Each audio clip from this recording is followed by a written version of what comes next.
জগদ্দল থানা থেকে নোটিশ পাওয়ার পরেই ফের ফুঁসে উঠলেন অর্জুন সিং।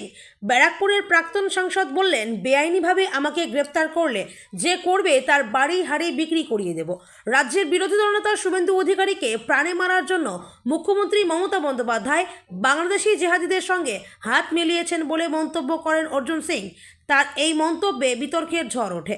ভাটপাড়া পুরসভার 20 নম্বর ওয়ার্ডের কাউন্সিলর অভিমন্যু তিওয়ারি জগদ্দল থানায় অভিযোগ দায়ের করেন। অভিযোগপত্রে তিনি জানান, অর্জুন সিংয়ের এই মন্তব্যে রাজ্যের শান্তি বিঘ্নিত হওয়ার আশঙ্কা রয়েছে, সাম্প্রদায়িক সম্প্রীতি নষ্ট হওয়ারও আশঙ্কা থাকছে। তাই পুলিশকে এই বিষয়ে হস্তক্ষেপ করার দাবি জানিয়েছেন তিনি। পরে অভিমন্যু বলেন, কোনো তথ্যের ভিত্তিতে অর্জুন সিং এত বড় অভিযোগ আনলেন সেটা তাকে জানতে হবে। ওর এমন মিথ্যে ও দায়িত্বজ্ঞানহীন মন্তব্যে সমাজের স্থিতি নষ্ট হওয়ার আশঙ্কা রয়েছে।